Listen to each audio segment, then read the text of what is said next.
Elle servait des boissons sur la croisière à minuit, quand le milliardaire a vu le bracelet de sa fille disparu à son poignet et il est resté figé. Élise Marceau avait 25 ans et portait dans le regard cette solitude particulière des gens qui ont grandi sans racines. Chaque soir, elle circulait sur le pont luxueux du paquebot Étoile de l'Atlantique, servant du champagne à des millionnaires qui la voyaient comme faisant partie du mobilier. Son uniforme impeccable cachait les cicatrices émotionnelles d'une enfance dévastée. Elle était passée par 7 familles d'accueil différentes, toutes l'ayant renvoyée aux orphelinats, comme si elle était une marchandise défectueuse, problématique, distante, incapable de s'attacher. C'étaient les étiquettes qui la suivaient partout. La vérité, c'est qu'Élise avait construit des murs autour de son cœur pour survivre. À 3 ans, elle avait compris qu'espérer était plus douloureux qu'accepter. À 7 ans, elle ne pleurait plus quand une nouvelle famille la ramenait à l'orphelinat, avec des excuses gênées. À 15 ans, elle avait arrêté de demander pourquoi personne ne voulait d'elle. Ce soir-là, tandis que le soleil se couchait sur la Méditerranée, en éclaboussant l'horizon de rose et d'or, Élise ajustait son nœud papillon devant le miroir minuscule de sa cabine. Autour de son poignet droit, brillait sa seule possession précieuse, un bracelet d'argent délicat avec un pendentif en forme de rose. C'était tout ce qui lui restait de son passé, tout ce qui prouvait qu'elle avait existé avant d'être abandonnée. Les sœurs de l'orphelinat Sainte-Thérèse lui avaient raconté l'histoire 100 fois. Un matin pluvieux de novembre, 25 ans plus tôt, une religieuse avait trouvé un carton détrempé devant la porte du couvent, à l'intérieur. Un bébé de 3 mois qui ne pleurait même pas, comme si elle savait déjà qu'il était inutile d'appeler à l'aide. Le seul indice, ce bracelet attaché à son minuscule poignet, Élise avait passé des années à essayer de le faire expertiser, mais les bijoutiers haussèrent les épaules. Un travail d'artisan? C'est sûr, fait main, mais impossible de tracer l'origine sans plus d'informations. Elle avait économisé pendant des mois pour consulter un détective privé qui lui avait gentiment expliqué que sans nom, sans date, sans rien, c'était chercher une aiguille dans une botte de foin grande comme la France entière. Alors elle avait abandonné, enfin, presque, parce qu'elle continuait à économiser chaque euro, travaillant des doubles services sur le paquebot, dormant à peine 5 heures par nuit. Dans 6 mois, elle aurait assez pour embaucher quelqu'un de vraiment compétent. Quelqu'un qui pourrait enfin lui dire qui l'avait mise dans ce carton et pourquoi. Elle caressa distraitement le pendentif en rose. « Un jour, je saurai », murmura-t-elle à son reflet, puis elle attrapa son plateau et sortit dans le couloir étroit réservé au personnel. Le pont supérieur était une autre planète. Là-bas, dans les cabines minuscules sans fenêtres, l'air sentait l'humidité et le désinfectant bon marché. Ici, sur le pont des passagers VIP, tout n'était que luxe discret, bois précieux, éclairage tamisé, parfums coûteux flottant dans l'air climatisé. Des rires cristallins s'échappaient du salon principal où les passagers se rassemblaient avant le dîner. Élise prit une grande inspiration et poussa les doubles portes vitrées. Le brouhaha des conversations l'engloutit immédiatement. Elle attrapa une bouteille de champagne millésimée et commença sa ronde habituelle, remplissant les coupes tendues vers elle sans qu'on la regarde vraiment. Invisible, comme toujours. « Encore un peu ici, mademoiselle », lança un homme bedonnant avec une Rolex au poignet. « Bien sûr, monsieur ». Elle versa, sourit poliment, et passa au suivant, et encore au suivant, une chorégraphie qu'elle connaissait par cœur. Dehors, par les immenses baies vitrées, la mer commençait à se faire moins calme. Le capitaine avait annoncé qu'une tempête méditerranéenne approchait. Rien de dangereux pour un paquebot de cette taille. Mais assez pour rendre la traversée un peu agitée. Déjà, l'horizon se chargeait de nuages gris anthracite. Élise retourna au bar chercher une nouvelle bouteille, quand Margot, une collègue serveuse, lui attrapa le bras. « Hé, tu prends la table 23 ce soir. » Le VIP Soloki a embarqué à Marseille. Quelle table 23 ? Le type au fond, près de la fenêtre. Apparemment c'est un gros bonnet, genre vraiment gros. Delacroix, il s'appelle. Le manager m'a dit de faire gaffe. Service 5 étoiles. Tout ça. Élise haussa les épaules. Tous les passagers ici sont des gros bonnets. C'est pas nouveau. Ouais, mais lui c'est différent. J'ai googlé pendant la pause. C'est Gaspard Delacroix. Le Gaspard Delacroix, tu sais, les hôtels Delacroix, les resorts sur la Côte d'Azur. Le mec est blindé de thunes. Tant mieux pour lui. Margot leva les yeux au ciel. T'es vraiment pas impressionnable, toi. Bon, bref. Il a commandé un whisky single malt, le Macallan 25 ans. Tu veux que je m'en occupe ou... Oh non, ça va, je le prends. Élise récupéra le verre de whisky ambré sur le comptoir en acajou massif et se dirigea vers la table 23. L'homme était de dos, regardant la mer qui se déchaînait progressivement, même de loin. Elle pouvait voir la tension dans ses épaules. La façon dont il tenait son téléphone sans vraiment le regarder, les gens riches aussi avaient à leurs problèmes, apparemment. Elle s'approcha, plateau en équilibre parfait. Monsieur Delacroix, votre Macallan 25 ans. Il ne se retourna pas immédiatement, juste un hochement de tête distrait. Posez-le là. Merci.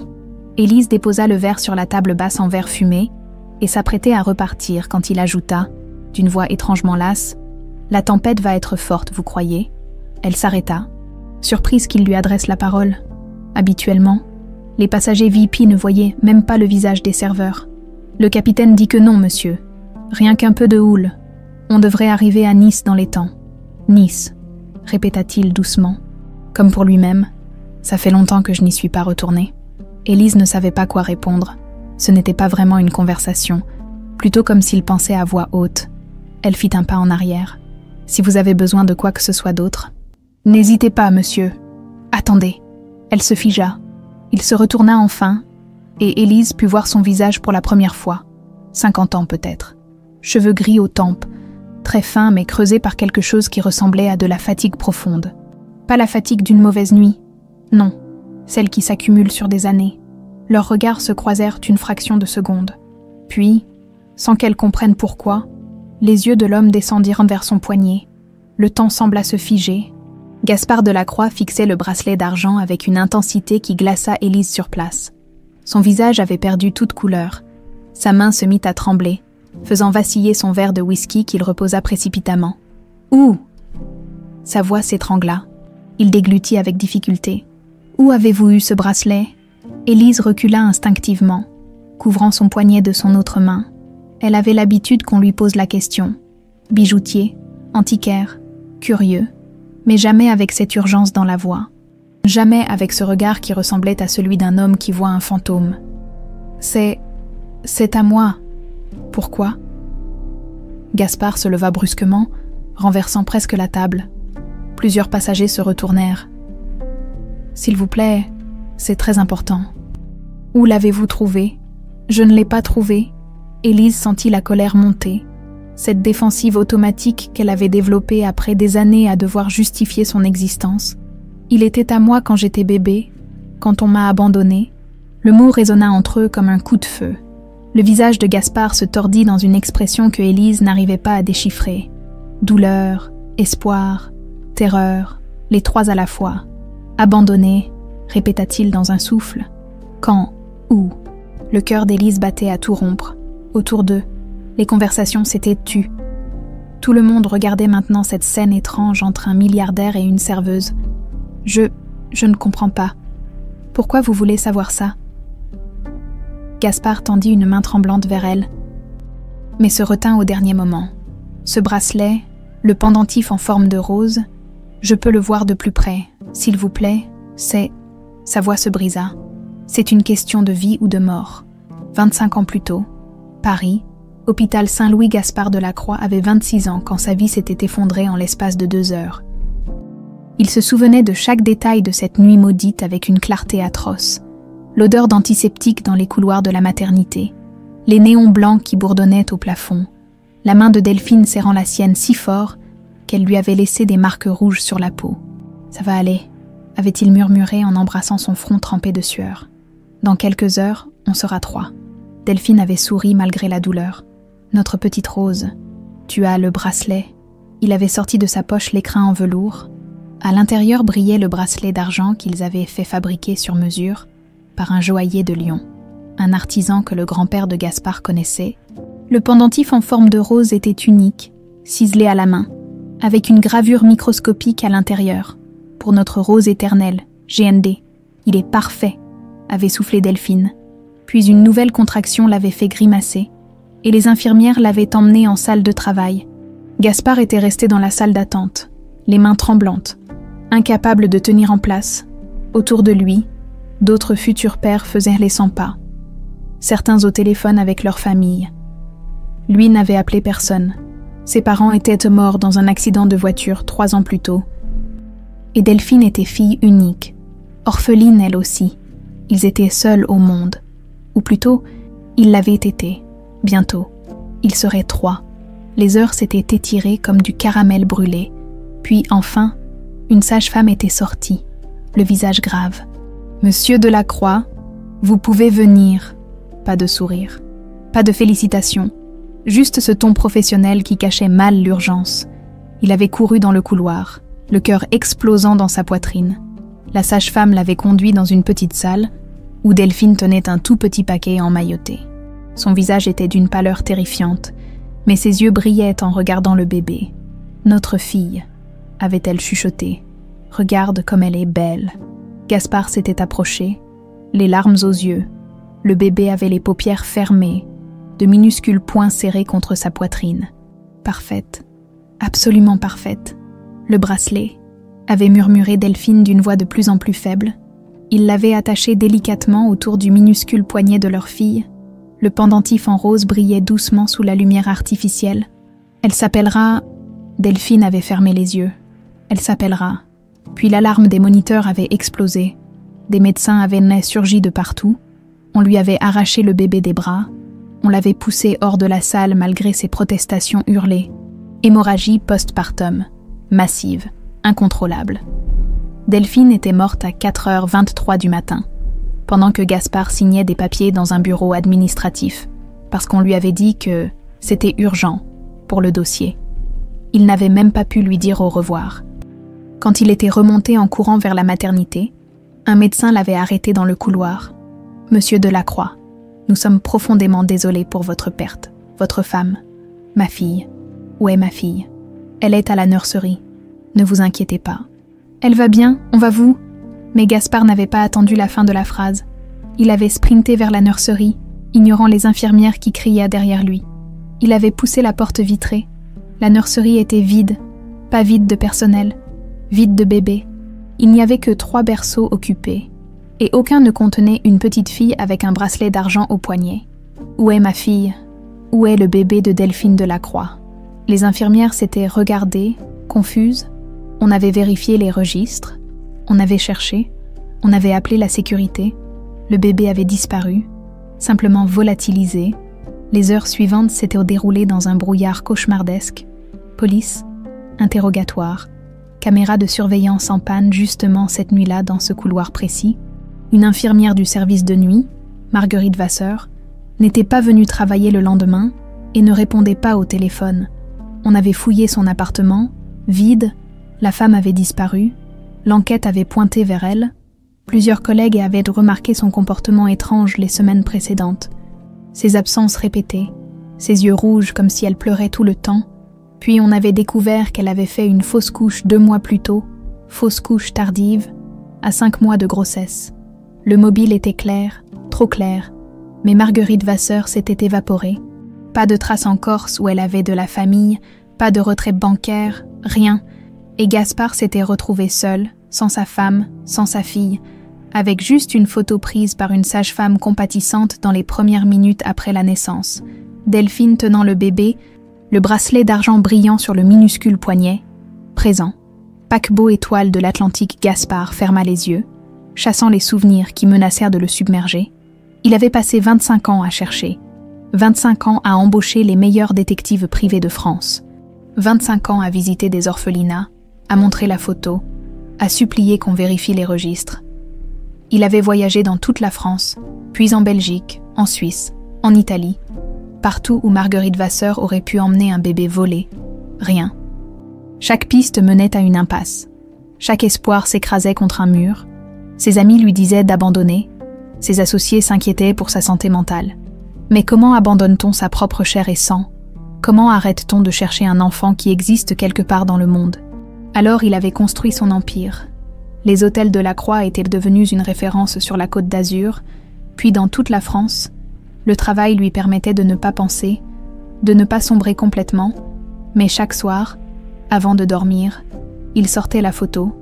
Delphine et le bébé, le bracelet brillant, pour notre rose éternelle, et chaque année, à la date anniversaire, le 15 novembre, il ne pouvait pas supporter d'être seul chez lui, alors il voyageait, croisière, voyage d'affaires, n'importe quoi pour ne pas être là où les fantômes hurlaient trop fort. Cette année, il avait choisi un paquebot de luxe en Méditerranée. Ironique, quand on y pensait, Delphine adorait la mer.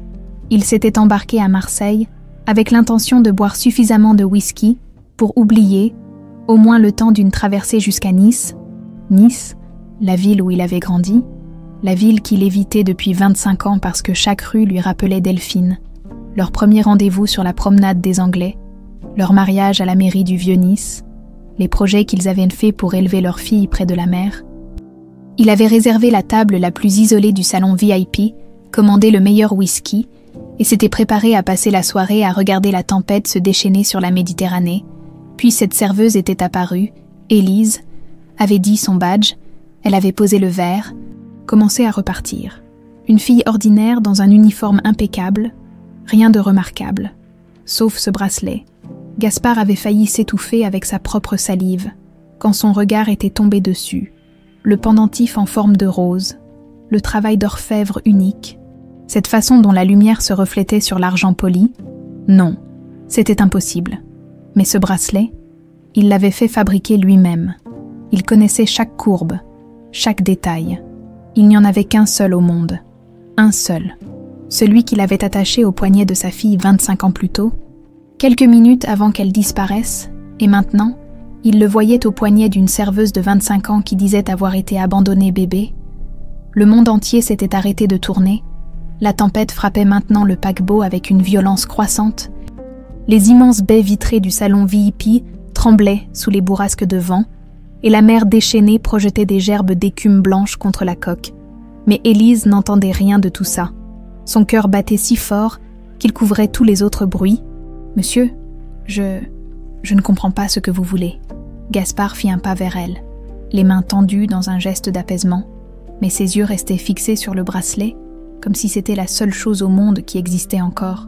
Ce bracelet, « S'il vous plaît, laissez-moi juste le regarder de plus près. » Élise recula instinctivement. Autour d'eux, les passagers chuchotaient, tournant la tête pour observer la scène. Un agent de sécurité commençait à s'approcher, alerté par le mouvement inhabituel. « Tout va bien ici ?» demanda l'agent en posant une main sur l'épaule de Gaspard. « Oui, tout va bien », répondit Gaspard sans quitter Élise des yeux. « Je dois juste, c'est très important. » L'agent fronça les sourcils. « Monsieur Delacroix, vous dérangez le personnel. Je vais devoir vous demander de... » « Attendez !» Élise entendit sa propre voix comme si elle appartenait à quelqu'un d'autre. Quelque chose dans le regard de cet homme, ce mélange de désespoir et d'espoir insoutenable, la retenait. « C'est bon, laissez-nous une minute. » L'agent hésita, puis hocha la tête et recula de quelques pas, restant à portée de vue. Élise inspira profondément. Ses doigts tremblaient quand elle défit la petite attache du bracelet et le retira de son poignet. Elle ne l'enlevait presque jamais. C'était comme retirer une partie d'elle-même. « Voilà », dit-elle en le tendant à Gaspard. « Mais je veux des réponses. Pourquoi ce bracelet vous met dans cet état ?» Gaspard prit le bijou avec une délicatesse infinie, comme s'il manipulait quelque chose de sacré. Ses mains tremblaient violemment. Il l'approcha de la lumière, examina le pendentif en forme de rose, passa son pouce sur les pétales ciselés, puis il retourna le pendentif. Élise vit ses yeux se remplir de larmes. Un sanglot étranglé s'échappa de sa gorge. « Mon Dieu !» chuchota-t-il. « Mon Dieu, c'est elle. C'est toi. »« Quoi ? De quoi vous parlez ?» Gaspard leva vers elle un regard noyé de larmes. « Il y a une gravure à l'intérieur du pendentif. Vous ne l'avez jamais vue. Une gravure. » Élise sentit son estomac se nouer. « Non, je ne savais pas. Regardez. » Il lui tendit le bracelet, le pendentif retourné. Élise plissa les yeux dans la lumière tamisée du salon et distingua enfin, gravée en lettres microscopiques à l'intérieur de la rose, une inscription qu'elle n'avait jamais remarquée en 25 ans. « Pour notre rose éternelle. » G1D, son cœur s'arrêta. G comme Gaspard. Il hocha la tête, incapable de parler. Et D comme Delphine, ma femme. Sa voix se brisa complètement. La mère de ma fille. Le sol se déroba sous les pieds d'Élise. Elle dut s'appuyer contre une chaise pour ne pas tomber. Non, non, vous vous trompez. Ce n'est pas possible. Je n'ai pas de parents. Je suis une orpheline. On m'a abandonnée. Tu n'as pas été abandonnée, explosa Gaspard, assez fort pour que tout le salon se taise d'un coup. Tu as été volée de mes bras dans un hôpital à Paris, il y a 25 ans. Les mots résonnèrent comme des coups de tonnerre. Élise secoua la tête, refusant d'entendre, refusant de comprendre. C'était impossible. Ça ne pouvait pas être vrai. Gaspard sortit précipitamment son portefeuille de sa veste et en extirpa une photo cornée, usée d'avoir été manipulée des milliers de fois. Il la tendit vers Élise avec des mains qui tremblaient si fort qu'elle dut la lui prendre, sur la photo. Une femme magnifique aux cheveux châtains et aux yeux doux tenait un bébé emmailloté contre sa poitrine. La femme souriait malgré la fatigue visible sur son visage, et sur le minuscule poignet du bébé, clairement visible, brillait le même bracelet qu'Élise tenait maintenant dans sa main. Exactement le même. C'est...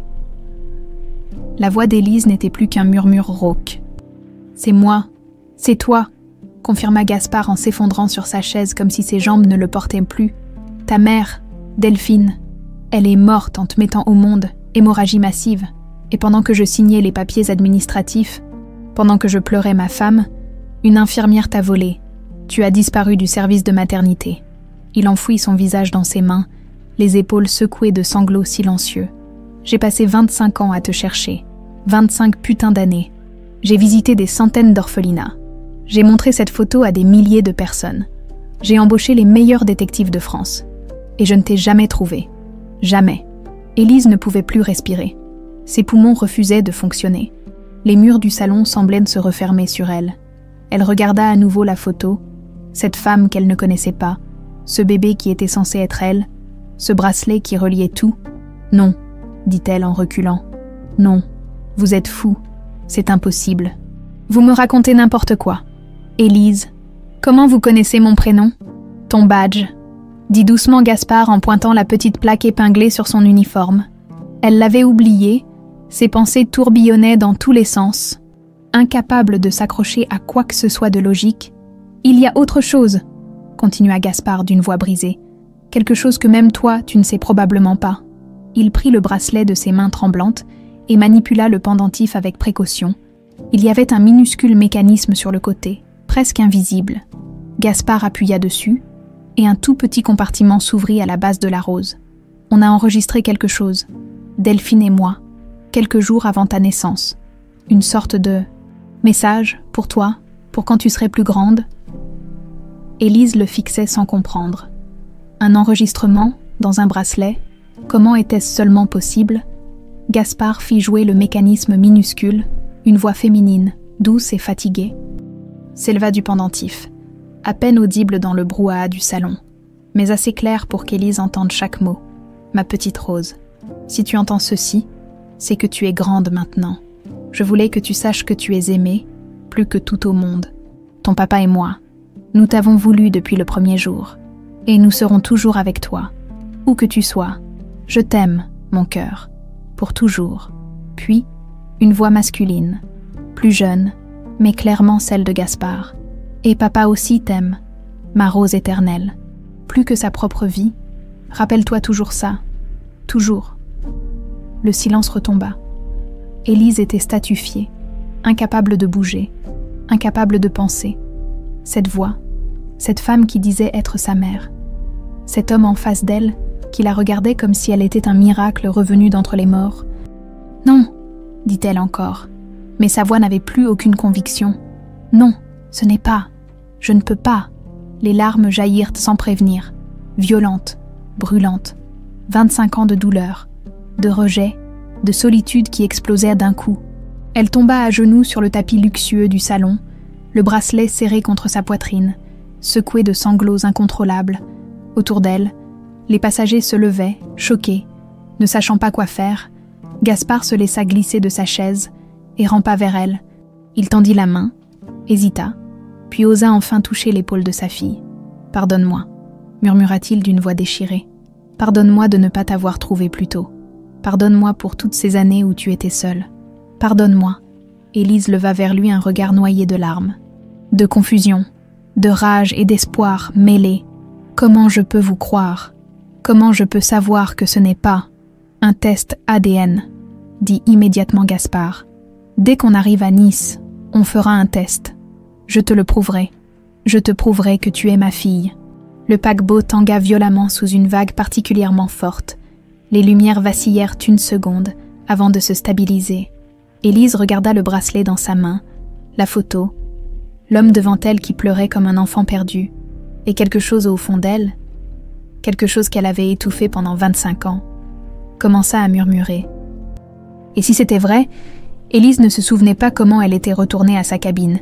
Un brouillard épais avait envahi son esprit après l'effondrement dans le salon VIP. Quelqu'un, Margot probablement, l'avait accompagnée dans les couloirs étroits du personnel jusqu'à sa minuscule chambre sans fenêtre. Maintenant, allongée sur son lit étroit, elle fixait le plafond bas en métal peint. Le bracelet était serré dans sa main droite, si fort que l'argent laissait des marques rouges sur sa paume. « Tu as été volé ». Les mots tournaient en boucle dans sa tête comme un disque rayé. Pas abandonnée, volée. Pendant 25 ans, elle avait construit son identité entière sur l'idée que personne n'avait voulu d'elle, que quelque chose en elle était défectueux, cassé, impossible à aimer. Les 7 familles qui l'avaient renvoyée avaient confirmé cette vérité encore et encore. Élise Marceau n'était pas faite pour être aimée. Et maintenant, cet homme, ce Gaspard Delacroix, lui racontait que tout ça était un mensonge, qu'elle avait eu un père qui l'avait cherché désespérément, qu'elle avait eu une mère qui était morte pour la mettre au monde. Élise porta le bracelet à ses lèvres et écouta à nouveau l'enregistrement. La voix douce de Delphine résonna dans la cabine silencieuse. « Ma petite Rose, je voulais que tu saches que tu es aimée, plus que tout au monde. » Un sanglot violent lui échappa. Elle mordit son oreiller pour étouffer le bruit. Autour d'elle, dans les cabines voisines, d'autres membres du personnel dormaient ou se préparaient pour leur service. Elle ne voulait pas qu'on l'entende, ne voulait pas de pitié, ne voulait pas de questions. On frappa doucement à sa porte. « Élise, c'est Margot, tu veux que j'entre ?»« Non, tu es sûre? Le manager dit que tu peux prendre ta soirée si tu veux, vu ce qui s'est passé. Je vais bien, laisse-moi tranquille. » Un silence, puis « Ok, mais si tu as besoin de parler… » Élise n'écouta pas la fin. Elle remit le bracelet à son poignet et se tourna face au mur métallique. Elle devait réfléchir, analyser, décider si elle croyait ce fou dans le salon VIP ou si c'était juste une coïncidence tordue. Mais comment un bracelet unique pouvait-il être une coïncidence? Le lendemain matin, Élise se força à sortir de sa cabine pour son service au petit déjeuner, faire comme si de rien n'était, comme si sa vie n'avait pas explosé en 1000 morceaux la veille au soir. Elle attacha ses cheveux, enfila son uniforme impeccable et monta sur le pont des passagers avec son plateau de café et de viennoiserie. Gaspard Delacroix était assis à la même table près de la fenêtre. Il avait l'air de ne pas avoir dormi de la nuit. Cernes profonds sous les yeux, chemise froissée, cheveux en bataille. Quand il la vit approcher, il se redressa d'un coup, comme électrisé. « Élise !» Elle déposa brutalement une tasse de café devant lui sans le regarder. « Votre café, monsieur. S'il te plaît, il faut qu'on parle. »« Je travaille. Alors après ton service, on arrive à Nice ce soir. On pourra faire le test ADN dès demain matin. J'ai déjà contacté le meilleur laboratoire privé de la ville. » Élise sentit ses mains trembler. Elle les cacha derrière son dos. « Et si le test prouve que vous vous trompez, que le bracelet est juste, je sais pas, une copie, une coïncidence ?» Gaspard la regarda droit dans les yeux. « Alors je te présenterai mes excuses et je disparaîtrai de ta vie. Mais ce n'est pas une coïncidence, Élise. Et tu le sais. » Elle voulut répondre quelque chose de cinglant, mais les mots restèrent coincés dans sa gorge, parce qu'il avait raison. Au fond d'elle, elle savait déjà. « Ce soir, dit-elle finalement, quand j'aurai fini mon service, on parlera. » Le soulagement sur le visage de Gaspard était presque douloureux à voir. Mais le soir, quand Élise termina son service et frappa à la porte de la suite luxueuse de Gaspard, elle ne put pas entrer. Sa main resta figée en l'air, incapable de toquer une deuxième fois. Trop de peur, trop de questions, trop de tout. Elle fit demi-tour et retourna se barricader dans sa cabine. Deuxième jour. Élise évita Gaspard toute la journée.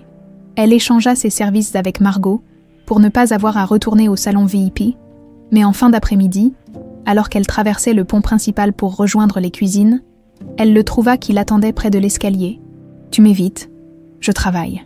Élise, s'il te plaît. » Il avait l'air encore plus épuisé que la veille. « Je comprends que tu aies peur. Je comprends que tout ça soit terrifiant. Mais laisse-moi au moins t'expliquer ce qui s'est passé. Comment tu as disparu ?» Elle serra les poings. « Pourquoi ? À quoi ça servira ? Parce que tu mérites de savoir la vérité, toute la vérité. » Quelque chose dans sa voix, cette sincérité brute, sans défense, fit céder les murs qu'Élise essayait de maintenir debout. Elle soupira. « D'accord, mais pas ici. » Ils trouvèrent un coin tranquille sur le pont extérieur, là où le vent soufflait fort et où personne ne venait à cause du froid. Gaspard lui raconta tout. La nuit à l'hôpital, la mort de Delphine, les 5 minutes où il avait laissé le bébé seul, la disparition, Marguerite Vasseur, les années de recherches infructueuses. Élise l'écouta en silence, les bras serrés autour d'elle, pour se protéger du vent et des émotions qui la submergeaient. L'infirmière, Marguerite, elle a fait quoi de moi après ? Moi, on ne sait pas exactement. Elle a disparu en Corse d'abord. Puis les pistes se perdent. Ce qu'on sait, c'est qu'elle t'a déposé dans un orphelinat en Bretagne, avec de faux papiers, qui te faisaient un être là-bas, pas à Paris. C'est pour ça que mes détectives ne t'ont jamais trouvé. Les documents disaient que tu étais née à Sainte-Thérèse, pas à Paris. Élise ferma les yeux. Tout s'emboîtait, horriblement, douloureusement. Mais ça s'emboîtait. Pourquoi ? Demanda-t-elle d'une voix brisée. Pourquoi elle a fait ça ? Elle avait perdu un bébé ? Fausse couche tardive, je pense. Je pense qu'elle n'était plus saine d'esprit. Un long silence, juste le bruit du vent et des vagues contre la coque. Demain, dit finalement Élise. On fait le test demain, et après on verra. 3e jour. Nice, le laboratoire privé était situé dans un immeuble moderne du centre-ville. Tout en verre et en acier, Élise suivit Gaspard dans un silence tendu, ses baskets usées crissant sur le marbre immaculé du hall d'entrée.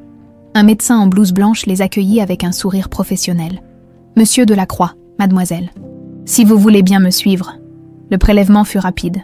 Un frottis buccal pour chacun, quelques questions administratives, puis l'attente. « Les résultats seront prêts dans 3 heures, » expliqua le médecin. « Nous vous appellerons dès que ce sera fait. 3 heures. » Élise et Gaspard se retrouvèrent dans la rue, ne sachant pas quoi faire. Ils marchèrent sans but dans les rues de Nice, côte à côte mais séparés par un gouffre d'incertitude. « Tu veux boire quelque chose ?» proposa Gaspard en désignant un café. Élise hocha la tête. Ils s'installèrent en terrasse. Gaspard commanda 2 cafés serrés. Personne ne parlait. Que dire quand toute votre vie dépend d'un résultat de test qui peut tout confirmer ou tout détruire ? « J'ai peur », finit par avouer Élise à voix basse. « Moi aussi, si c'est vrai. » Elle serra sa tasse si fort que ses jointures blanchirent. « Si c'est vrai, ça veut dire que j'ai passé 25 ans à me détester pour rien, à croire que j'étais défectueuse, impossible à aimer. » Gaspard tendit la main par-dessus la table, hésita, puis osa toucher la sienne. « Tu n'as jamais été défectueuse, jamais. Alors pourquoi personne ne m'a gardée ? Cette famille, Gaspard, toutes m'ont renvoyée. Parce qu'elle ne savait pas te voir, parce qu'elle cherchait un enfant facile. Pas une petite fille qui avait mal, mais leur aveuglement ne dit rien sur qui tu es. » Élise retira sa main et essuya rageusement les larmes qui coulaient. « Vous ne me connaissez même pas. Mais je voudrais, si tu me laisses. » Le téléphone de Gaspard vibra. Il le sortit de sa poche. Un message du laboratoire. « Résultat disponible. Veuillez venir les récupérer. » Ils se regardèrent. « Tu es prête ?» demanda Gaspard. Élise inspira profondément. « Non, mais on y va quand même. » 21 minutes plus tard. Ils étaient de retour dans le bureau aseptisé du médecin.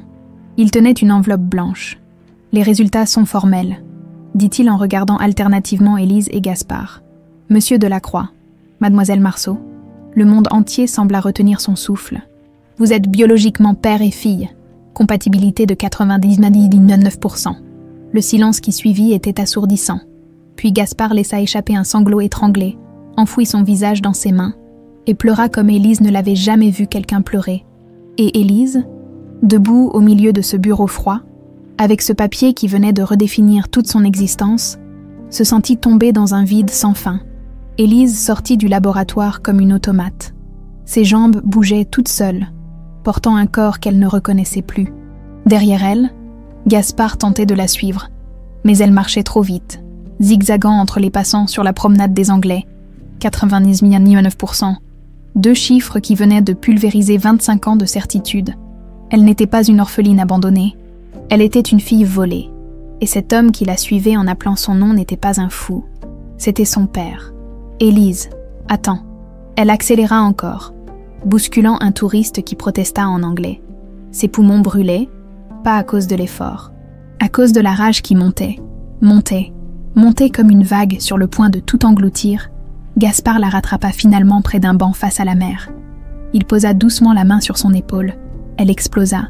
« Ne me touche pas !» Les gens autour se retournèrent. Élise s'en foutait. Elle fit volte-face. Et toute la douleur accumulée sortit d'un coup comme du venin. « Où tu étais ?»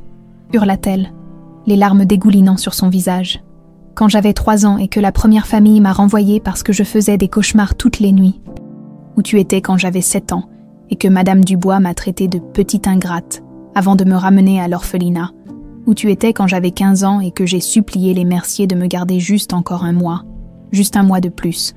Mais qu'ils m'ont quand même renvoyé. » Gaspard recula, le visage ravagé. « Élise, réponds-moi. » Elle martelait sa poitrine de ses poings maintenant, perdant tout contrôle. « Tu dis que tu m'as cherché, que tu as dépensé des fortunes en détective. Eh bien bravo, ça a super bien marché. Pendant que tu cherchais, moi je me faisais renvoyer comme un chien qu'on ramène au refuge. Je sais. » La voix de Gaspard était brisée. « Je sais et je... » « Tu ne sais rien, » cracha Élise. « Tu n'étais pas là quand sœur Marguerite me disait que si personne ne me gardait, c'est parce que j'étais difficile. Tu n'étais pas là quand les autres enfants se moquaient de moi parce que j'étais la seule qu'on renvoyait encore et encore. Tu n'étais pas là quand j'ai dormi dans ma voiture à 18 ans parce que je n'avais nulle part où aller. » Chaque mot était un coup de poignard qu'elle plantait dans le cœur de Gaspard. Et elle le voyait bien, mais elle ne pouvait plus s'arrêter. 25 ans de douleur déversés en quelques minutes atroces. Alors oui, c'est génial. On a fait un test ADN. Et oui, tu es mon père biologiquement, mais où tu étais quand j'avais besoin d'un père. Gaspard tomba à genoux sur le trottoir, devant tout le monde, les larmes coulant sans retenue. J'ai cherché, putain, Élise. J'ai cherché jusqu'à en devenir fou. J'ai visité 87 orphelinats en 5 ans. J'ai montré ta photo à des milliers de personnes. Il sortit son téléphone d'une main tremblante et ouvrit une application, des dossiers, des dizaines de dossiers, photos d'orphelinat, rapports de détective, factures de laboratoire, registre d'adoption consulté. « Regarde !» Il tourna l'écran vers elle. « Regarde tout ce que j'ai fait. L'orphelinat Sainte-Thérèse, j'y suis allée. Le 12 mars 2006, 6 mois après qu'il t'ait recueilli. J'ai vu toutes les petites filles. J'ai demandé à voir les dossiers. » Élise arracha le téléphone de ses mains et scrollait frénétiquement, rapport après rapport, des photos d'elle enfant dans des registres administratifs, sauf que « Élise Martin », lut-elle à voix haute.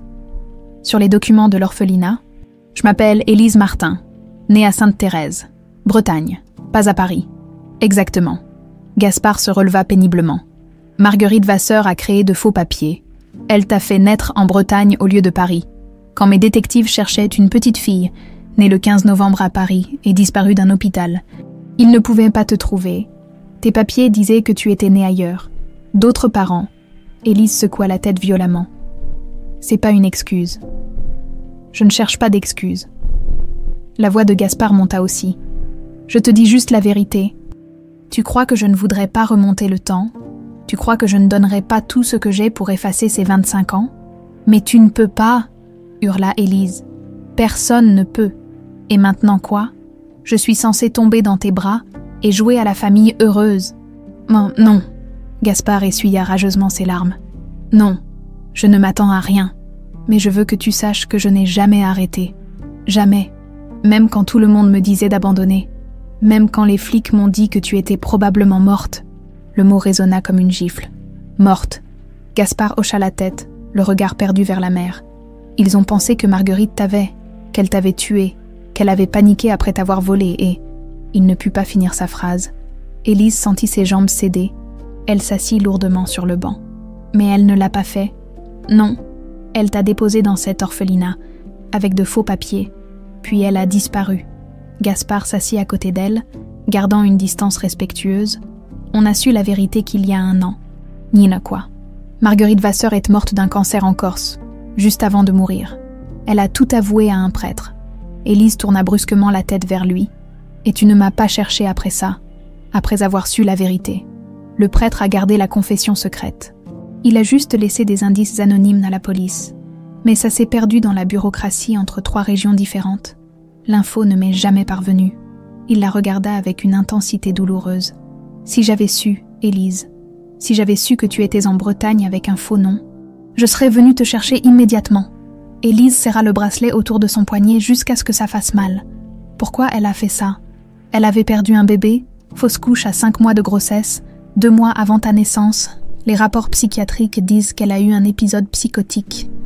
Elle t'a volé pour remplacer l'enfant qu'elle avait perdu. Un frisson glacé parcourut Élise. Et après, elle a fait quoi après? On ne sait pas exactement. Elle t'a gardé quelques semaines, peut-être quelques mois, puis elle a dû réaliser ce qu'elle avait fait. Alors elle t'a déposé à l'orphelinat. Gaspard marqua une pause. D'une certaine façon tordue, elle t'a sauvé, elle aurait pu te garder, t'élever dans son délire, mais elle t'a mise en sécurité. En sécurité, cracha Élise avec amertume. 7 familles m'ont renvoyé. Gaspard, 7.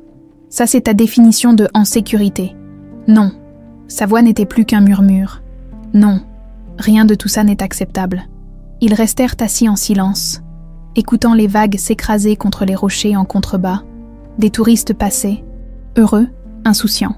Élise les enviait de tout son cœur. « Je ne peux pas faire ça », dit-elle finalement. « Faire quoi? Ça? Nous. » Elle fit un geste vague entre eux deux. « Je ne sais pas comment être ta fille. Je ne sais pas comment... Comment laisser quelqu'un m'aimer ?» Gaspard tourna vers elle un regard infiniment triste. « Tu n'as pas à savoir. Pas tout de suite. Tu ne comprends pas. » Élise enfouit son visage dans ses mains. « Pendant 25 ans, j'ai survécu en ne comptant sur personne. En ne faisant confiance à personne, c'est comme ça que j'ai tenu. Et maintenant tu débarques avec ton argent, tes hôtels, tes promesses. Je ne veux rien acheter, Élise. Alors quoi? Tu veux quoi exactement? Juste, il chercha ses mots. Juste une chance, même minuscule.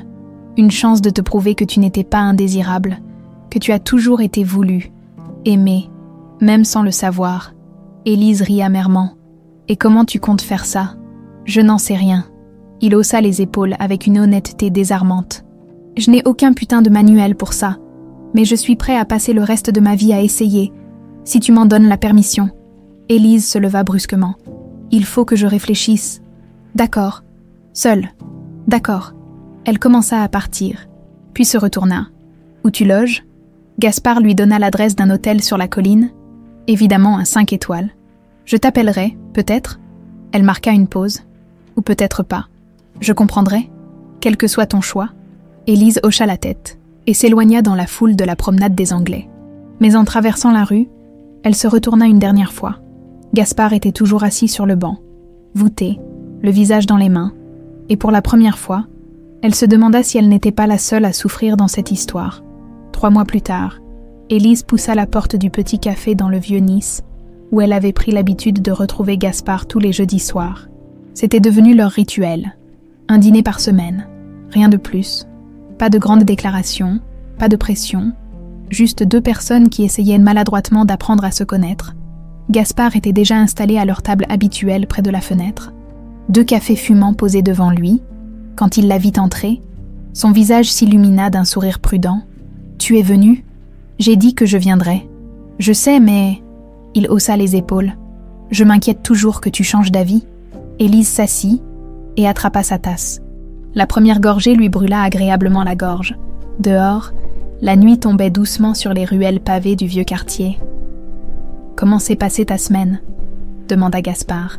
« Bien, j'ai commencé les séances avec la psy que tu m'as recommandée. » Il se redressa légèrement. « Ah oui, et ça va? C'est bizarre. Elle me pose des questions qui me foutent en rogne, mais en même temps... » Élise tourna distraitement sa cuillère dans son café. « En même temps, ça fait du bien d'en parler. » de tout déballer. Je suis content. Gaspard sourit doucement. Tu mérites d'avoir quelqu'un qui t'aide à y voir plus clair. Un silence confortable s'installa. Ces derniers mois, ils avaient appris à naviguer les silences. Au début, chaque blanc dans la conversation était atrocement gênant. Maintenant, c'était juste paisible. Gaspard. Oui, parle-moi de Delphine. Il releva brusquement la tête, surpris. C'était la première fois qu'Élise demandait directement à parler de sa mère. Jusqu'ici, elle avait soigneusement évité le sujet, comme si s'y confronter rendait tout trop réel. Tu es sûre? Oui, je veux savoir qui elle était, comment vous vous êtes rencontrés, tout. Gaspard prit une grande inspiration et posa sa tasse. Son regard se perdit quelque part dans ses souvenirs. On s'est rencontrés sur la promenade des Anglais. Elle faisait du roller. Tu imagines? Et elle est rentrée dans moi parce qu'elle regardait la mer au lieu de regarder devant elle. Un sourire nostalgique flotta sur ses lèvres. Elle s'est excusée en riant. Ce rire, j'ai su immédiatement que je voulais l'entendre pour le reste de ma vie. Élise l'écoutait sans l'interrompre, absorbant chaque mot. Elle était prof de français dans un lycée. Elle adorait la littérature, la poésie surtout, le soir. Elle me lisait des poèmes de Baudelaire, de Rimbaud. Il eut un rire doux. Je comprenais la moitié de ce qu'elle lisait, mais j'aurais pu l'écouter des heures. Elle me ressemble. Gaspard la regarda intensément. Oui, tu as ses yeux, sa bouche aussi. Et cette façon de froncer les sourcils quand tu réfléchis, c'était exactement elle. Élise toucha inconsciemment son visage, comme si elle pouvait sentir les traces de cette femme qu'elle n'avait jamais connue. Elle voulait m'avoir. La question sortit plus fragile qu'Élise ne l'aurait voulu. Plus que tout au monde. La voix de Gaspard se brisa légèrement. On a essayé pendant 2 ans. Delphine faisait des fausses couches, 3 en tout. Les médecins disaient qu'elle ne pourrait peut-être jamais porter un enfant à terme. Il marqua une pause. Puis tu es arrivé. Quand on a su qu'elle était enceinte de toi et que la grossesse tenait, on était fous de joie. Il sortit son portefeuille et en extirpa une photo différente de celle qu'Élise connaissait. Sur celle-ci, Delphine était enceinte. Debout dans un jardin ensoleillé, les mains posées sur son ventre rond, le sourire radieux. C'était 2 semaines avant ta naissance. Elle disait qu'elle te sentait bouger tout le temps, que tu allais être une fille pleine d'énergie. Élise prit la photo avec précaution. Comme si elle pouvait se briser, elle caressa du doigt le visage souriant de Delphine. « Elle est morte à cause de moi. » Non, Gaspard fut catégorique. « Elle est morte à cause d'une complication médicale, pas à cause de toi. C'est la même chose. » Non, Élise, ce n'est pas la même chose. Il tendit la main par-dessus la table, et pour la première fois, elle ne la retira pas. Delphine est morte en te donnant la vie. C'est une tragédie, mais elle t'a voulu. Elle aurait tout donné pour que tu vives. Et c'est ce qu'elle a fait. Les larmes montèrent. Élise les laissa couler sans les essuyer. Je ne saurai jamais qui elle était vraiment.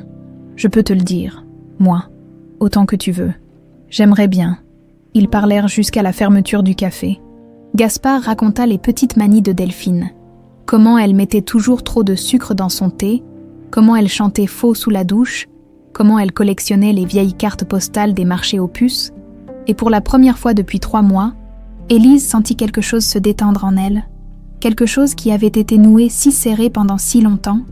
Une semaine plus tard, Gaspard invita Élise à visiter sa maison pour la première fois, une villa magnifique sur les hauteurs de Nice, avec vue sur la baie des Anges.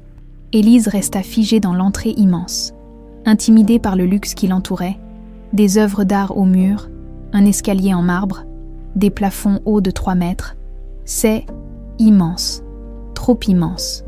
Gaspard ferma la porte derrière eux, trop vide aussi, mais je vais te montrer quelque chose. Il la guida à l'étage, le long d'un couloir tapissé de photos. Des paysages, des hôtels, mais aucun visage. Puis il s'arrêta devant une porte fermée. Je n'ai jamais montré cette pièce à personne. Il ouvrit. C'était une chambre d'enfant, mais pas une chambre ordinaire. Les murs étaient peints en rose pâle, avec des étoiles dorées au plafond. Un lit à barreaux en bois massif trônait au centre, des peluches parfaitement alignées sur une étagère, des livres pour enfants soigneusement rangés, un mobile musical suspendu au-dessus du lit. Tout était impeccable, intact, comme si personne n'y avait jamais touché. J'ai préparé cette chambre pendant la grossesse de Delphine, expliqua Gaspard d'une voix étranglée. Et après, après que tu aies disparu. Je n'ai pas pu la défaire. Je me disais que peut-être un jour, Élise entra lentement dans la pièce. Elle toucha doucement le mobile. Il se mit à tourner, jouant une mélodie douce qu'elle ne reconnaissait pas. C'était pour moi. Oui, tout était pour toi. Elle s'assit sur le petit lit, qui grinça légèrement sous son poids d'adulte. Les larmes coulèrent à nouveau. Ces larmes qui venaient si facilement maintenant. Pendant 25 ans, j'ai cru que personne ne m'avait voulu, que j'étais arrivée par accident et qu'on m'avait jetée. Elle regarda autour d'elle, prenant tout en compte. Mais tout ce temps, cette chambre existait. Gaspard s'agenouilla devant elle. « Tu as toujours eu une maison. Elle t'attendait juste. Je ne sais pas si je peux vivre ici. Je ne te le demande pas. » Il secoua la tête. « Je veux juste que tu saches qu'elle existe, que tu as ta place ici, si tu le veux, un jour, ou jamais. C'est toi qui décides. » Élise passa ses doigts sur les livres pour enfants. Le Petit Prince, Alice au pays des merveilles, les contes de Perrault, tous en éditions anciennes magnifiquement reliées. Delphine les avait choisis. Oui, elle disait qu'elle te lirait une histoire tous les soirs. Élise en prit un au hasard et l'ouvrit, sur la première page, une dédicace écrite à la main. Pour notre petite rose éternelle, que ta vie soit pleine d'aventures et de magie. Avec tout notre amour, maman et papa, quelque chose se brisa définitivement en Élise. Pas de manière destructrice cette fois, plutôt comme quand un barrage cède et que l'eau trouve enfin son chemin. Elle se tourna vers Gaspard, cet homme qui avait gardé cette chambre intacte pendant 25 ans dans l'espoir fou qu'un jour sa fille y entrerait. « Je veux essayer », dit-elle d'une voix tremblante. « Je ne sais pas si ça marchera. Je ne sais pas si je saurai être ta fille. Mais je veux essayer. » Le soulagement sur le visage de Gaspard était presque douloureux à voir. « On ira à ton rythme. Promis. Pas de précipitation. Jamais. Et si ça ne marche pas, alors on arrête.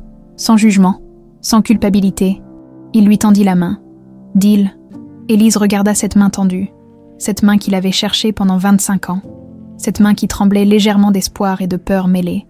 Elle la prit. « Deal. » 6 mois après la découverte, Élise était assise dans le salon de la villa de Gaspard, une tasse de thé fumante entre les mains. Quand son téléphone vibra, un numéro inconnu, elle faillit ignorer l'appel, mais quelque chose la poussa à décrocher. « Allô, mademoiselle Marceau ? Ici le commissariat central de Nice. Nous avons des informations concernant l'affaire Marguerite Vasseur. Pourriez-vous passer nous voir ?» Le sang d'Élise se glaça. « Quelles informations ? Nous préférerions vous en parler en personne, avec monsieur Delacroix, si possible. » 2 heures plus tard, Élise et Gaspard étaient assis dans un bureau austère, face à un inspecteur qui feuilletait un dossier épais. « Nous avons retrouvé le journal intime de Marguerite Vasseur, » annonça-t-il sans préambule. « Il était chez sa sœur, en Corse. Elle nous l'a remis récemment après avoir appris votre histoire dans les médias. » Élise sentit son estomac se nouer. « Les médias ?» Gaspard grimaça. « Quelqu'un du laboratoire a vendu l'info. L'histoire a fuité il y a 2 semaines. Je voulais t'en parler, mais... Tu voulais me protéger ?» cracha Élise avec une pointe d'amertume. « Non, je voulais juste... » Il soupira. « Oui, désolé. » L'inspecteur les interrompit en posant le journal sur le bureau. C'était un cahier usé, aux pages jaunies et cornées. « Il y a des passages qui vous concernent directement, mademoiselle Marceau. Des détails sur ce qui s'est passé après votre enlèvement. » Il marqua une pause. « Je dois vous prévenir. C'est difficile à lire. » Élise tendit la main. « Je veux le voir. » L'inspecteur poussa le cahier vers elle. Gaspard se pencha pour lire en même temps, sa main trouvant instinctivement celle d'Élise. Les premières pages racontaient la grossesse de Marguerite, son excitation, ses projets, les prénoms qu'elle avait choisis, puis le ton changeait brusquement. 18 septembre. J'ai perdu le bébé aujourd'hui, 5 mois. C'était une fille. Ils me l'ont montrée. Elle était parfaite, trop petite, trop tôt. Ils l'ont emmenée et je ne l'ai plus jamais vue. On m'a dit de passer à autre chose, comme si c'était possible. Élise tourna plusieurs pages. L'écriture devenait de plus en plus erratique. 15 novembre. Il y a une femme au service de maternité. Elle va mourir, je le sais, je le vois. Le bébé va survivre. Un bébé sans mère. Ma fille n'aura pas de vie. Ce bébé aura une vie sans mère. C'est injuste, tellement injuste. Les mains d'Élise tremblaient, maintenant. 15 novembre, 4h37. Je l'ai prise. Personne ne regardait. Le père était occupé avec les papiers de la femme morte, J'ai pris le bébé et je suis partie. C'est ma fille maintenant, ma petite Rose. Je l'appellerai Rose. Mon Dieu, murmura Gaspard. Élise continua à lire. La nausée montant à chaque ligne, Marguerite décrivait les semaines suivantes. Comment elle avait fui en Corse avec le bébé, comment elle s'était cachée chez sa sœur qui posait trop de questions, comment elle avait réalisé progressivement qu'elle avait volé un enfant. 3 janvier. Rose pleure tout le temps. Je ne dors plus. Ma sœur menace d'appeler la police si je ne lui dis pas d'où vient ce bébé. J'ai menti.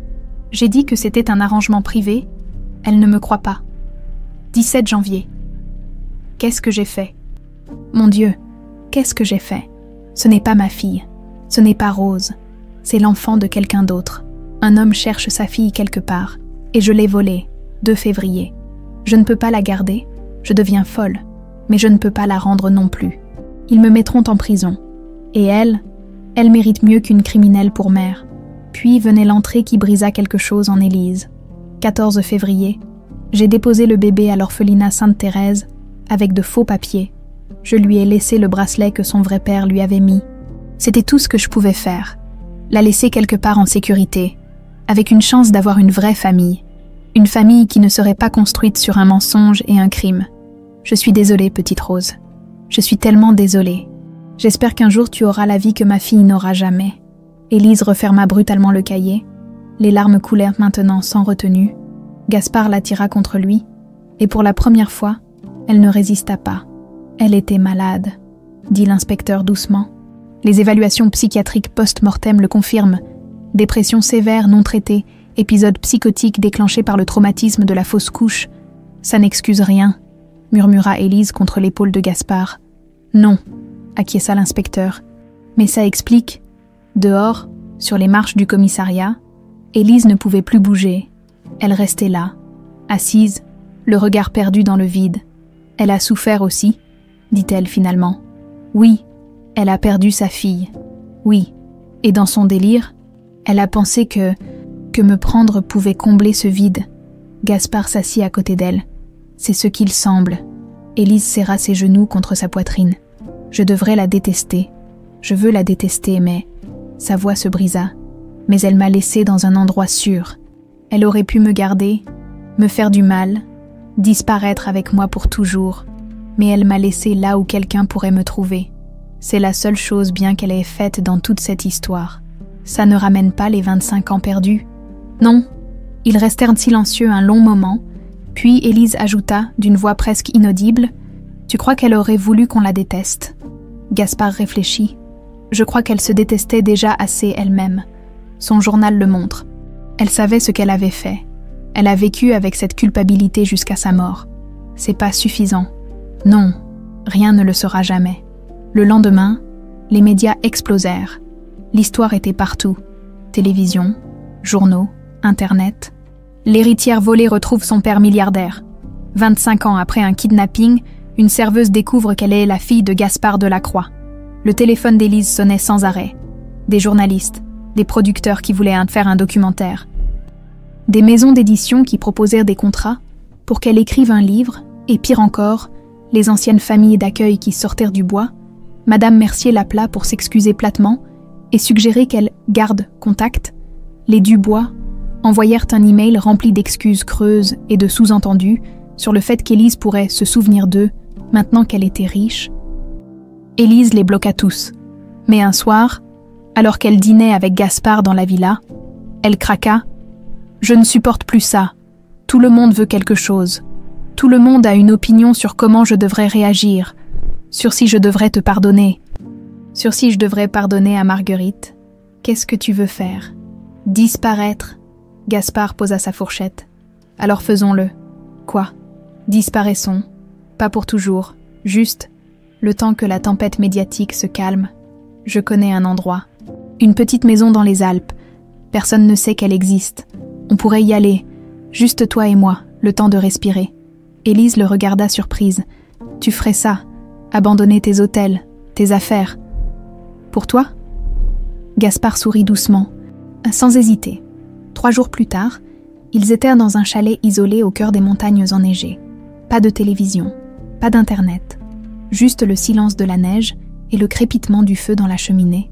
Le premier soir, Élise s'assit devant la fenêtre et regarda les étoiles inonder le ciel noir. « Gaspard, oui, si Delphine avait survécu, vous pensez qu'elle aurait pu pardonner à Marguerite ?»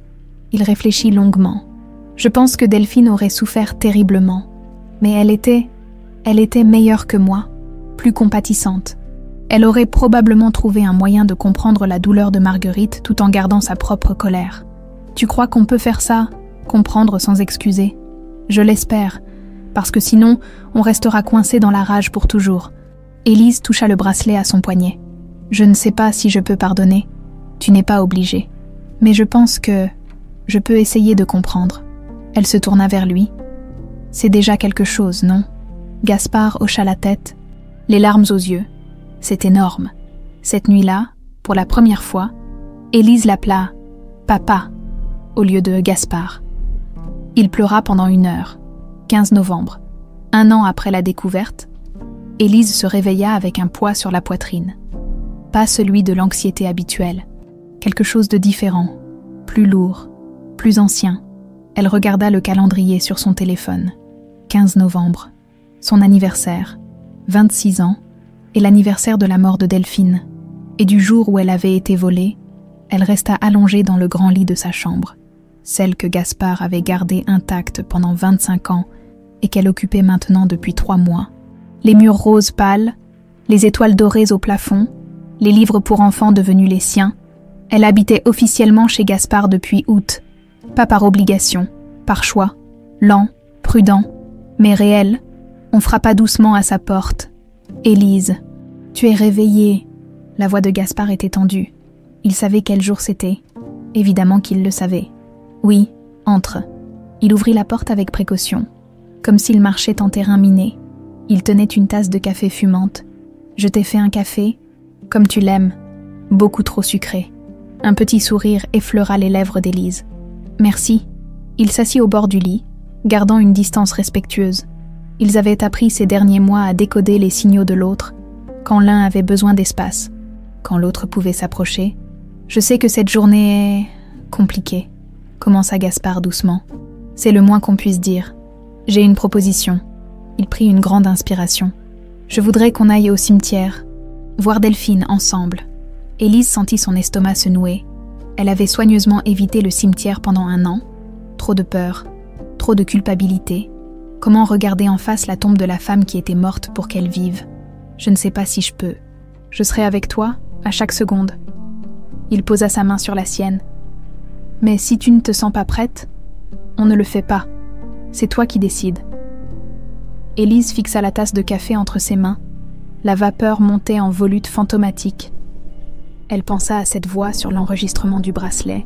« Ma petite Rose, je voulais que tu saches que tu es aimée. »« D'accord, » dit-elle finalement. « On y va. » Le cimetière du château à Nice était perché sur une colline qui surplombait toute la ville. De là-haut, on voyait la baie des Anges s'étendre jusqu'à l'horizon, scintillante sous le soleil d'automne. Gaspard gara la voiture et resta un moment immobile, les mains sur le volant. « La dernière fois que je suis venu, c'était il y a 6 mois. » dit-il doucement. « Avant, je venais toutes les semaines, mais depuis que tu es dans ma vie, » il se tourna vers elle. « J'ai l'impression que je n'ai plus besoin de venir lui parler ici, parce que je te parle à toi. » Élise ne sut pas quoi répondre. Elle sortit de la voiture. Ils marchèrent en silence entre les allées de tombes. Gaspard la guida jusqu'à une section ombragée sous un grand cyprès. Là, une pierre tombale en marbre blanc brillait doucement. Delphine Marceau de la Croix, 1974. 1999.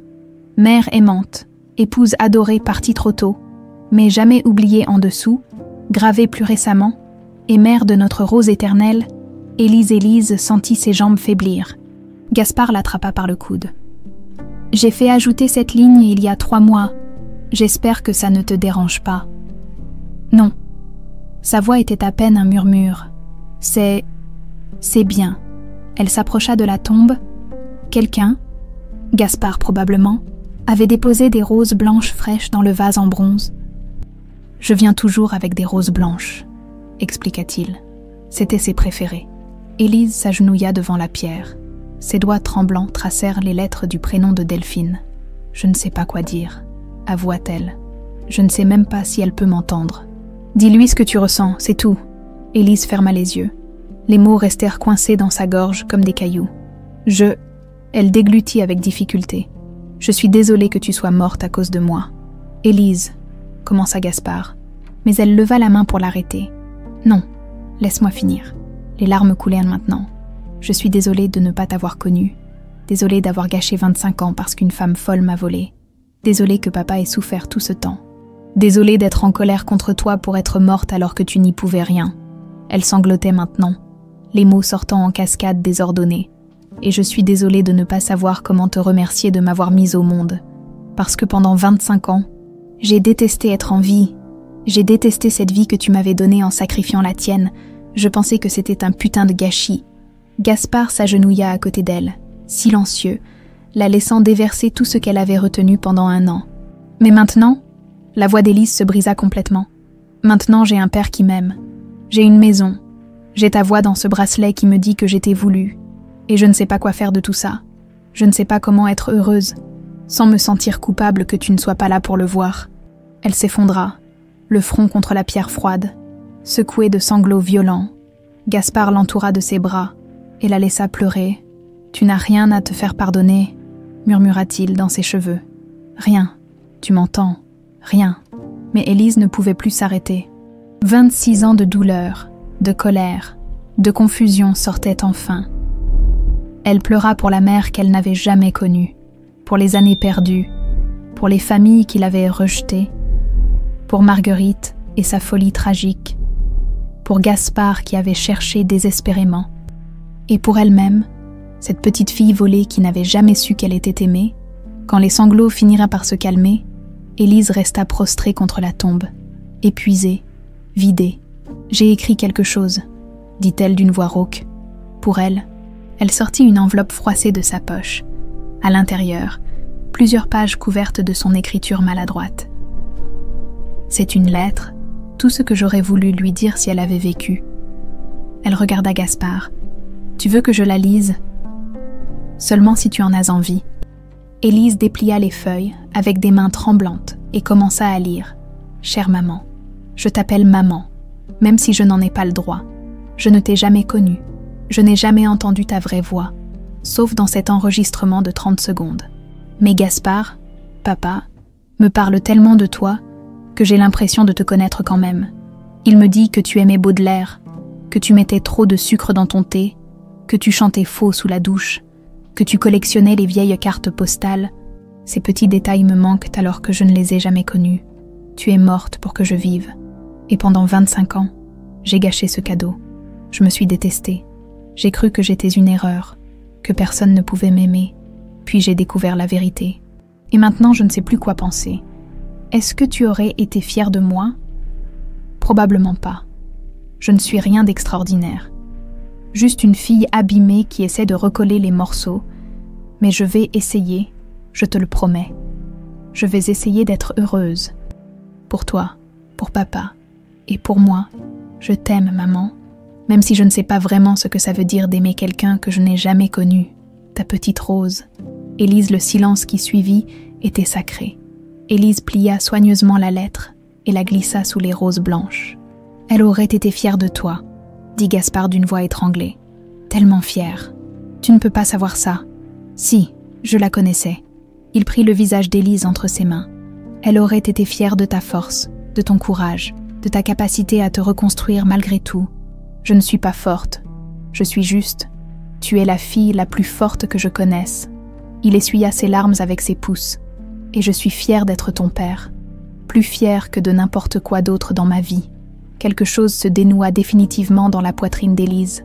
Elle regarda Gaspard, cet homme qui avait tout abandonné pour la retrouver, qui avait attendu patiemment qu'elle lui fasse confiance, qui l'aimait malgré ses murs et sa colère. « Papa », dit-elle doucement, « merci de ne jamais avoir abandonné. » Il l'attira contre lui et ils restèrent là, serrés l'un contre l'autre devant la tombe de Delphine, tandis que le soleil déclinait lentement derrière les collines. « On devrait rentrer », finit par dire Gaspard. « J'ai préparé un gâteau pour ton anniversaire. » Élise sourit à travers ses larmes. « Tu as fait un gâteau, toi. Bon, d'accord, je l'ai fait faire par le pâtissier du coin. Mais c'est l'intention qui compte, non ?» Elle rit. Un vrai rire, léger, libéré. L'intention compte. Avant de partir, Élise toucha une dernière fois la pierre tombale. « Au revoir, maman. Je reviendrai. Promis. » Le retour du cimetière se fit dans un silence apaisant. Pas le silence tendu des premiers mois, mais celui confortable de deux personnes qui n'ont plus besoin de remplir chaque blanc par des mots.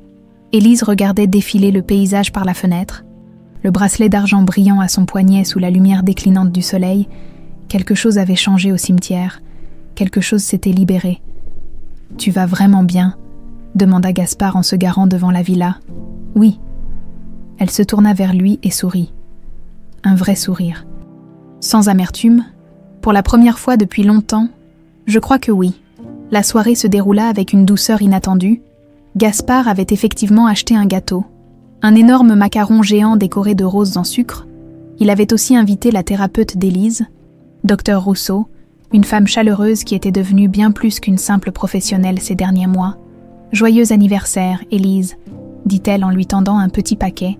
À l'intérieur, un livre de poésie de Baudelaire. L'édition annotée que Delphine possédait autrefois et que Gaspard avait retrouvée dans les affaires de sa femme. « Les marges sont pleines de ces notes », expliqua Gaspard. « Je me suis dit que tu aimerais peut-être lire ses pensées. » Élise ouvrit le livre au hasard. Sur une page, à côté d'un poème sur l'amour maternel, Delphine avait écrit d'une écriture élégante. « Pour ma fille, un jour, quand elle sera assez grande pour comprendre que l'amour survit à la mort, les larmes montèrent encore. Mais cette fois, elles étaient indifférentes, moins déchirantes, plus douces. « Merci », murmura-t-elle. « C'est le plus beau cadeau que j'ai jamais reçu. » Ils mangèrent le gâteau en parlant de tout et de rien. Des projets de la Fondation Delphine que Gaspard voulait lancer officiellement, des études qu'Élise envisageait de reprendre, de la vie qui continuait malgré tout. Quand Dr Rousseau partit, Élise et Gaspard se retrouvèrent seuls sur la terrasse, contemplant la ville illuminée en contrebas. « Il y a quelque chose que je ne t'ai jamais dit », commença Élise doucement. Gaspard se tourna vers elle, attentif. « Pendant toutes ces années où j'étais seule, j'imaginais mes parents. Je créais des histoires dans ma tête. » Elle sourit tristement. « Parfois, ils étaient morts dans un accident.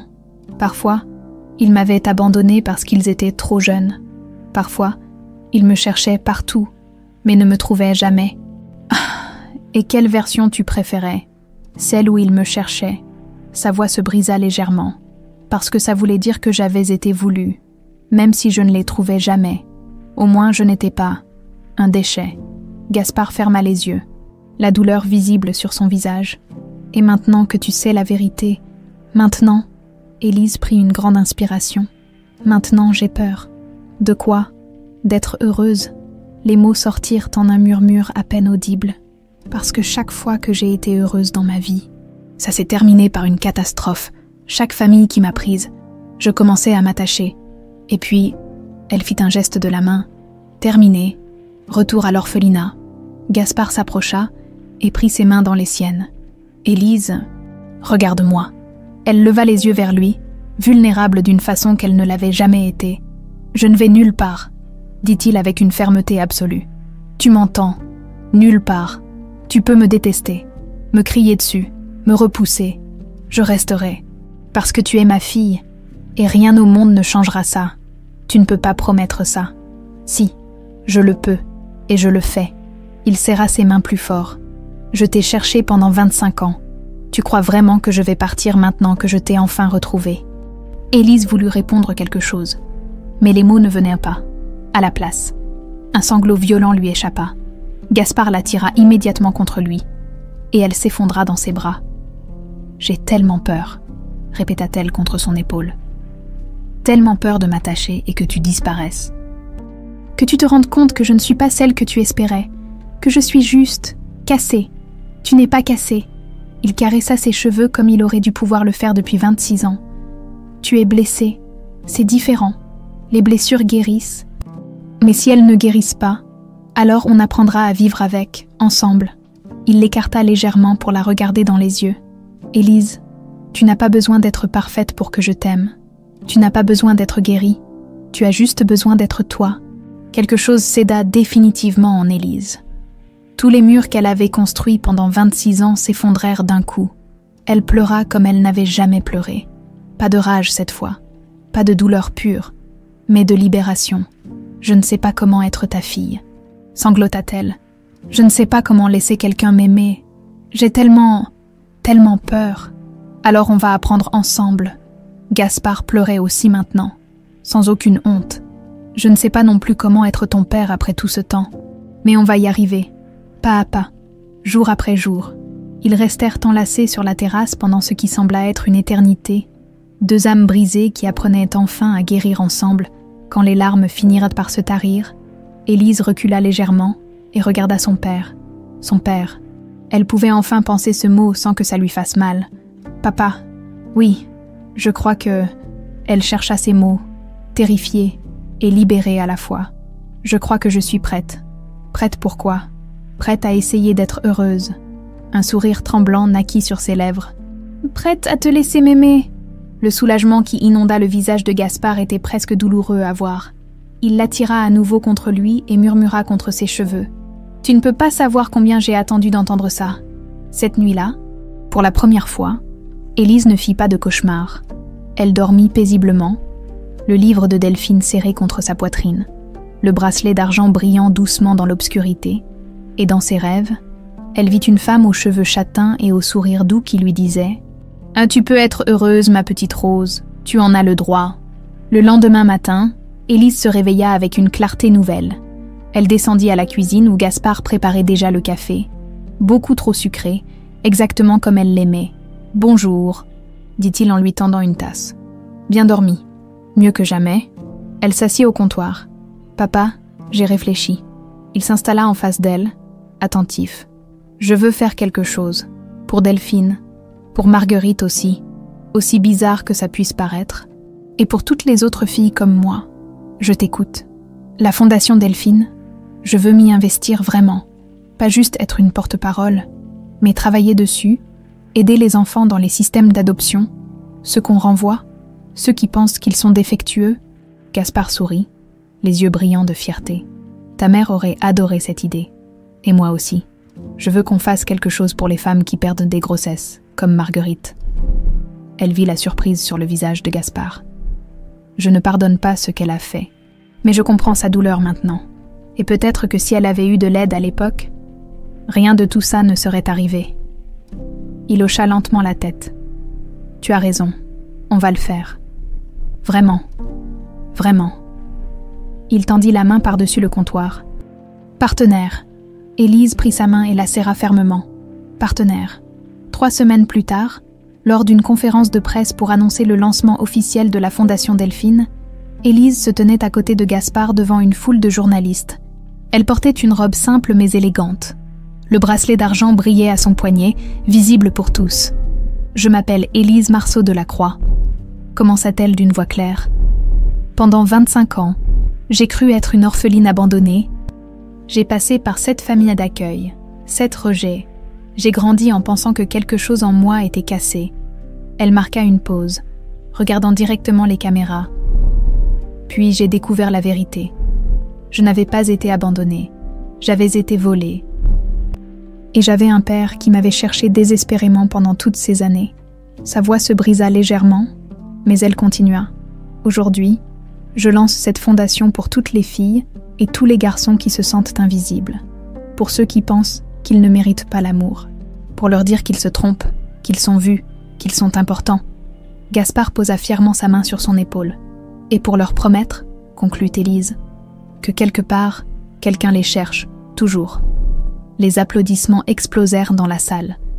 Et pour la première fois de sa vie, Élise Marceau de la Croix se sentit enfin chez elle, 1 an plus tard, novembre. Élise ajustait les chaises dans la grande salle de conférence du siège de la Fondation Delphine quand son téléphone vibra, un message de Gaspard. « Rendez-vous au café habituel dans 1 heure. J'ai quelque chose à te dire. » Elle sourit. Leur rituel du jeudi soir avait survécu à tout. Au déménagement, au projet professionnel, au haut et au bas, c'était devenu sacré. « Margot », appela-t-elle en direction de son bureau. « Je file plus tôt ce soir, tu gères la fermeture. » Margot, oui, la même Margot du paquebot, qu'Élise avait embauchée comme coordinatrice de la fondation. Leva le pouce sans quitter son écran des yeux. « Vas-y, Transmets mes amitiés à ton père. Ton père. Les mots ne faisaient plus mal maintenant. Ils sonnaient juste. Juste. Le café du Vieux-Nice était bondé comme toujours. Gaspard était installé à leur table. Mais il n'était pas seul. Une femme d'une 50aine d'années était assise en face de lui, élégante. Les cheveux gris argentés coupés court, Élise sentit son estomac se nouer. Elle connaissait ce regard sur le visage de son père, celui qu'il avait quand il était nerveux mais heureux à la fois. Élise, il se leva en la voyant. « Viens, je te présente quelqu'un ?» La femme se leva aussi et tendit la main avec un sourire chaleureux. « Élise, j'ai tellement entendu parler de vous. Je m'appelle Claire, Claire Dumont. » Élise serra la main, ses yeux allant de Claire à Gaspard. Enchantée, un silence flotta. Gaspard se racla la gorge. Claire est... Eh bien, on se voit depuis quelques mois. Élise cligna des yeux. Tu sors avec quelqu'un. Oui, il avait l'air d'un adolescent pris en faute. Je voulais t'en parler plus tôt, mais je ne savais pas comment. C'est génial. L'exclamation d'Élise les surprit tous les deux. Elle sourit largement. Papa, c'est vraiment génial. Le soulagement sur le visage de Gaspard était palpable. Tu es sûre ? Évidemment que je suis sûre. Elle se tourna vers Claire. Il était temps que quelqu'un le sorte de sa routine de vieux garçon. Claire rit, un rire franc et agréable. Il m'a parlé de vous pendant notre premier rendez-vous, pendant 3 heures. J'ai cru que j'allais devoir le facturer pour séance de thérapie. Ils s'installèrent tous les trois, et la conversation coula naturellement. Claire était conservatrice dans un musée d'art contemporain. Elle avait été mariée, divorcée, avait 2 enfants adultes qui vivaient à Paris. Elle était directe, drôle et visiblement folle de Gaspard. « Comment vous vous êtes rencontrés ?» demanda Élise. « À une vente aux enchères caritatives, » expliqua Claire. « Ton père enchérissait sur un tableau absolument hideux, juste pour faire monter les dons. Je lui ai dit qu'il avait des goûts atroces en art. Et moi j'ai dit qu'elle avait raison, » ajouta Gaspard en riant. « Puis je l'ai invitée à dîner pour qu'elle m'apprenne à avoir meilleur goût. » Élise les regardait échanger des sourires complices et sentit quelque chose de chaud se déployer dans sa poitrine. Son père méritait ça. Il méritait d'être heureux.